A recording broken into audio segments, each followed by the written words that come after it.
Dalam beberapa waktu terakhir banyak video beredar tentang hak-hak orang Palestina dan hak-hak orang Yahudi pasca pecahnya perang Israel-Palestina tanggal 7 Oktober 2023. Lalu banyak yang bertanya-tanya apakah orang-orang Yahudi memang berhak tinggal di tanah Palestina? Siapa yang sebenarnya paling berhak untuk menguasai wilayah Palestina? Banyak dari kita mungkin telah mendengar kisah perpindahan Bani Israel dan sejarah mereka. Namun seringkali informasi yang kita dapat tidak utuh dan hanya sepotong-sepotong. Padahal sejarah Bani Israel ini harus kita pahami secara lengkap untuk bisa memahami persoalan Israel-Palestina dengan lebih sempurna.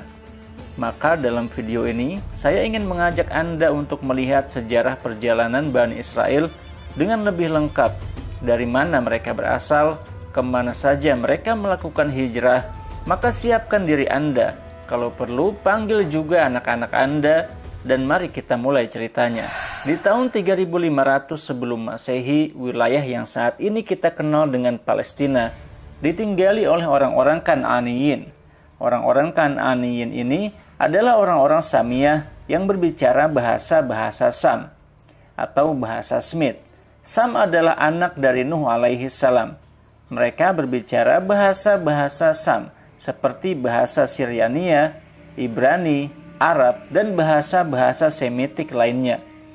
Sebagian orang menganggap bahwa gerakan antisemit hanya untuk orang-orang Yahudi, tetapi sebenarnya mereka adalah orang-orang Arab juga dan orang-orang Syam secara umum.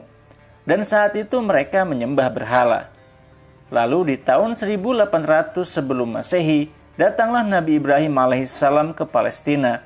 Setelah hijrah dari Irak, Ibrahim memiliki dua anak dari dua istri yang berbeda, yaitu Ismail dari istri keduanya Sayyidah Hajar dan Ishak dari istri pertamanya yang bernama Sayyidah Sarah. Nabi Ismail selanjutnya dibawa ke Jazirah Arab dan tinggal di Mekah bersama ibunya Sayyidah Hajar. Dan Nabi Ishak menetap bersama Nabi Ibrahim dan Sayyidah Sarah di Palestina. Selanjutnya Nabi Ishak memiliki anak bernama Yakub. Dan Yakub inilah yang nantinya disebut Israel. Dari bahasa Ibrani, Isra artinya hamba, Il artinya Allah. Jadi Israel bermakna hamba Allah. Sedangkan sebagian ulama, salah satunya Profesor Muhammad Al-Khatib, menyatakan bahwa Yishro artinya berjuang, Il artinya Allah. Maka maknanya berjuang bersama Allah. Maka anak-anak Yakub inilah yang nantinya disebut sebagai Bani Israel atau anak-anak Yakub, hamba Allah. Maka terjadilah peristiwa kezaliman yang dilakukan anak-anak Yakub kepada saudaranya Yusuf.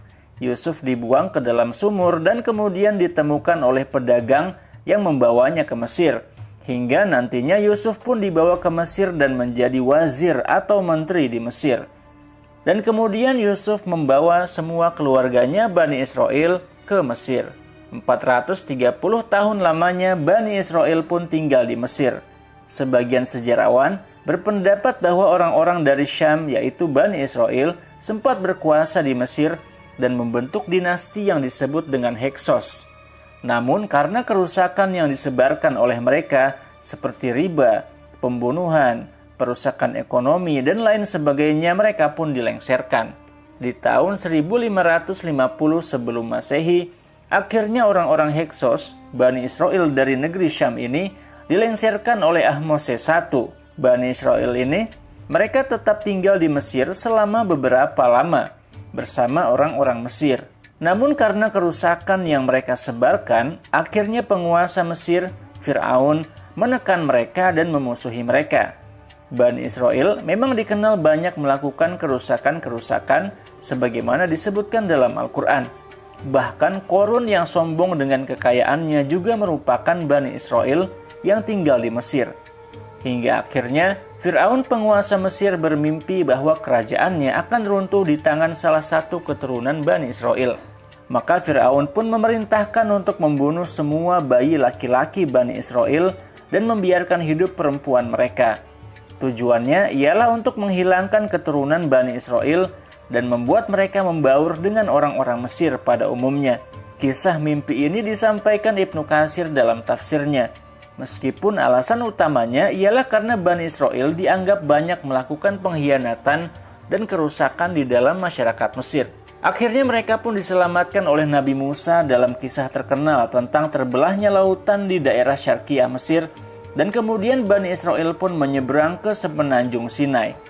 Dan di waktu yang sama, mereka menyaksikan Fir'aun ditenggelamkan oleh Allah Subhanahu wa Ta'ala.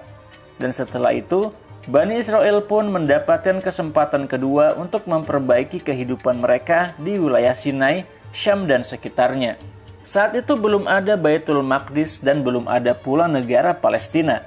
Namun ada sebuah teks kuno di daerah Luxor di kuil Ramses III yang menjelaskan bahwa bangsa yang ada di wilayah Syam yang bertetangga dengan orang-orang Mesir ialah orang-orang Peles. Orang-orang Peles ini jugalah yang pernah berperang melawan Ramses III. Teks kuno ini telah ada sejak tahun 1150 sebelum Masehi. Kita lanjutkan lagi kisah Bani Israel yang menyeberang. Bani Israel sudah melihat beragam mukjizat Nabi Musa, seperti ular dan lautan yang terbelah di depan mata mereka. Tetapi saat melihat orang-orang menyembah berhala, mereka juga meminta Nabi Musa agar dibuatkan patung, agar mereka bisa menyembah berhala juga, padahal mereka sudah diselamatkan oleh Allah dan Nabi Musa.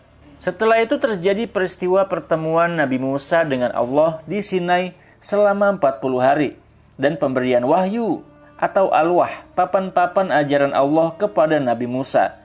Dan saat ditinggal oleh Nabi Musa, Bani Israel malah menyembah patung sapi yang mereka anggap sebagai Tuhan. Lalu Bani Israel diperintahkan untuk memasuki kampung Nabi Yakub di daerah Palestina yang saat itu ditinggali oleh orang-orang Amalik, yang merupakan keturunan dari orang-orang Kan'aniyin. Tetapi orang-orang Bani Israel ini menolak untuk memasuki kampung tersebut karena di dalamnya ada penduduk yang kuat. Mereka juga enggan berperang melawan penduduk Palestina tersebut, hingga orang yang takut kepada Allah kemudian berkata, "Masuklah kalian ke kampung itu, dan jika kalian sudah masuk, maka kalian akan menang." Tetapi Bani Israel menolak masuk dan memerintahkan Nabi Musa dan Allah saja yang berperang, dan mereka duduk menunggu. Maka setelah itu Bani Israel pun tidak memiliki tempat tinggal yang tetap selama 40 tahun lamanya. Setelah 40 tahun berlalu, muncullah generasi baru. Nabi Musa dan Nabi Harun sudah wafat dan digantikan oleh Nabi Yusha bin Nun. Saat itu sekitar tahun 1200 sebelum Masehi. Maka muncullah generasi yang pemberani dan akhirnya Bani Israel berhasil menguasai tanah suci yang dijanjikan. Dan mereka berhasil mendirikan kerajaan yang dipimpin oleh Tolut, Daud, dan Sulaiman. Peperangan ini diabadikan dalam Al-Quran dalam kisah peperangan antara Tolut, Daud dan Jalut di surat Al-Baqarah. Dan setelah itu pula kisah tentang kemunculan Daud sebagai penguasa baru dan raja baru Bani Israel. Dan dalam kisah tersebut disebutkan pula kisah bagaimana Daud membunuh Jalut dan kemudian menjadi raja dan penguasa baru Bani Israel. Tapi yang perlu kita ingat, kota Yerusalem sebenarnya sudah ada di sana jauh-jauh hari, sejak 3000 tahun sebelum Masehi. Kota itu dibangun oleh orang-orang Yabusi. Mereka saat itu dipimpin oleh seorang raja, Malik Sodik, yang menerima kedatangan Nabi Ibrahim alaihissalam setelah Nabi Ibrahim dimusuhi oleh Raja Namrud di Irak. Setelah itu tempat itu dinamakan Ursalim atau Bukit Kedamaian. Dari situlah kemudian muncul nama Ursalim atau Yerusalem. Nama ini juga telah ada dalam teks kuno di Bukit Amarna yang ada di Mesir jauh sebelum kemunculan kerajaan Bani Israel. Setelah kerajaan Bani Israel berdiri sejak tahun 1200, kerajaan itu masih bersatu dalam satu kesatuan. Lalu di tahun 900 sampai 400 sebelum Masehi, kerajaan Bani Israel terpecah. Lalu muncullah dua kerajaan Bani Israel yang dominan. Kerajaan Israel di utara, wilayah Palestina sekarang, dan kerajaan Yahuza di selatan. Dan setelah itu identitas bangsa Yahudi pun terbentuk, dan Taurat pun disimpan. Kata Yahudi sendiri berasal dari nama salah satu anak Nabi Yakub, yaitu Yahuza.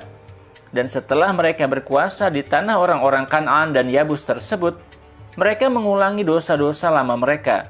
Mereka memakan riba yang dilarang oleh Allah. Mereka membuat kerusakan, bermaksiat, tenggelam dalam dosa, dan membunuh nabi-nabi yang diutus Allah. Sebagian nabi yang dibunuh Bani Israel dalam riwayat disebutkan namanya di dalam Al-Quran, seperti Nabi Zakaria dan Nabi Yahya. Sedangkan sebagian nabi-nabi yang dibunuh yang lain tidak disebutkan nama mereka di dalam Al-Quran. Karena itulah Bani Israel disebut sebagai para pembunuh nabi atau Qatalatul Anbiya. Lalu datanglah Nebukadnezar, penguasa kerajaan Babylon yang kuat di Irak. Dialah yang kemudian menguasai wilayah Syam, termasuk kerajaan Bani Israel tersebut, dan meruntuhkan kerajaan Bani Israel pada tahun 597 sebelum Masehi. Disinilah kemudian orang-orang Bani Israel mengklaim bahwa saat Nabi Sulaiman berkuasa sebagai raja, Nabi Sulaiman membangun sebuah kuil untuk mereka. Namun kemudian kuil itu dihancurkan seluruhnya di saat Nebukadnezar meruntuhkan kerajaan mereka dan mengusir mereka. Lalu orang-orang Peles membangun kembali kuil yang lain di atasnya, yang sekarang dikenal sebagai Baitul Maqdis. Karena itu orang-orang Bani Israel ini berusaha menggali pondasi yang ada di bawah Baitul Maqdis untuk mencari sisa-sisa kuil Nabi Sulaiman yang pernah dibangun. Lalu siapakah orang-orang Peles ini? Ya mereka lah yang tinggal ribuan tahun sebelum kedatangan orang-orang Bani Israel, sejak 3000 tahun sebelum Masehi, dan mereka memang menguasai wilayah Palestina sebelum kedatangan Ibrahim dan Bani Israel. Meskipun ada yang mengklaim bahwa orang-orang Peles ini berasal dari luar wilayah Palestina sekarang. Mereka dianggap berasal dari pulau-pulau yang ada di utara Syam. Kemudian mereka datang dan menetap di wilayah Syam. Sebagian ada yang tinggal di Libya dan pendapat kedua menganggap mereka adalah orang-orang Arab yang tinggal di wilayah Syam setelah terjadinya badai topan Nabi Nuh. Dari dua pendapat itu, tetap kita pahami bahwa orang-orang Peles ini sudah ada berabad-abad sebelum kemunculan Nabi Ibrahim dan Nabi Yakub dan semua kisah-kisah Bani Israel tersebut. Maka dari sini kita telah tahu sejarah lengkap dari tanah Palestina dan siapakah sebenarnya yang paling berhak atas tanah tersebut. Setelah itu muncul Raja Cyrus dari Persia yang berhasil mengalahkan kerajaan Babylon, dan setelah itu kerajaan Persia pun menguasai wilayah Kan'aniyin atau Palestina ini untuk pertama kalinya tahun 539 sebelum Masehi. Orang-orang Bani Israel pun kembali ke wilayah Kan'aniyin Palestina ini sedikit demi sedikit, tapi tanpa memegang kekuasaan politik. Tahun 532 Alexander Agung dari Masedonia membentuk kekaisaran besar dan berhasil mengalahkan kekaisaran Persia. Dan akhirnya tanah Kanaan tersebut jatuh ke tangan Alexander dan pengikutnya. Dan setelah itu muncul pula penguasa lain yang menguasai wilayah Palestina, yaitu orang-orang Ptolemy dari Mesir. Kemudian orang-orang Saluki Suriah, dan berlangsunglah kekuasaan mereka selama 400 tahun. Dan di masa ini orang-orang Bani Israel berusaha mendirikan kembali kerajaan mereka. Namun kerajaan mereka tidak pernah bertahan lama dan paling lama hanya bertahan selama 80 tahun. Dari sini muncullah istilah laknat 8 dekade atau kutukan 8 dekade, di mana setiap 80 tahun kerajaan Bani Israel akan runtuh. Karena itu orang-orang Israel saat ini sangat takut kekuasaan mereka runtuh, karena mereka akan memasuki dekade ke-8 dari kekuasaan mereka. Lalu di tahun 63 sebelum Masehi, Palestina dikuasai oleh Kekaisaran Romawi yang berhasil menguasai wilayah yang sangat luas yang mencakup wilayah Eropa, Syam, hingga Afrika Utara.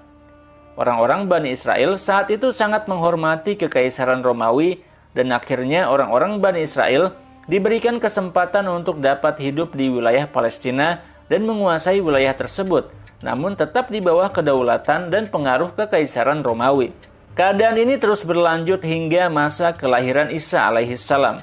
Isa alaihissalam lahir bersamaan dengan dimulainya penghitungan kalender Masehi. Meskipun banyak sejarawan berbeda pendapat tentang kapan tepatnya Nabi Isa alaihissalam dilahirkan. Sebagian besar sejarawan berpendapat bahwa Isa al-Masih dilahirkan di wilayah Bethlehem yang berjarak 10 km dari Yerusalem. Kelahirannya merupakan sebuah keajaiban karena dia dilahirkan tanpa ayah dari rahim Maryam, putri Imran sang perawan.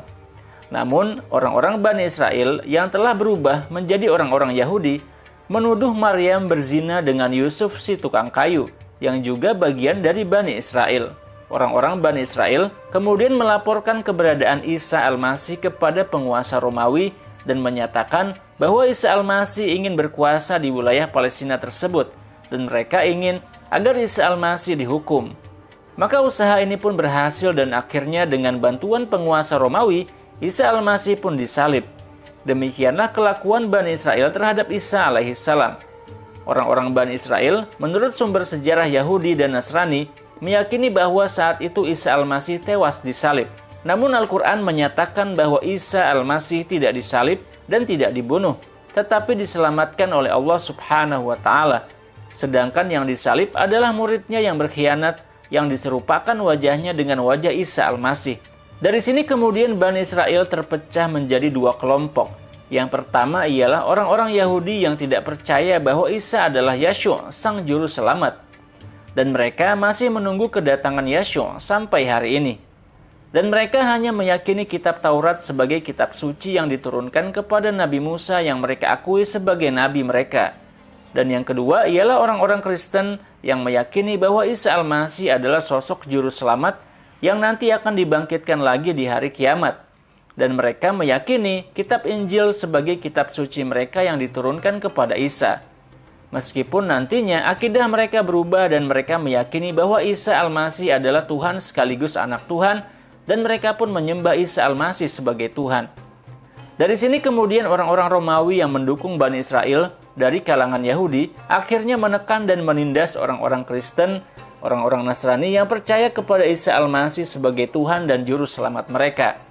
Hingga akhirnya di tahun 324 Masehi muncul seorang kaisar Romawi bernama Konstantin.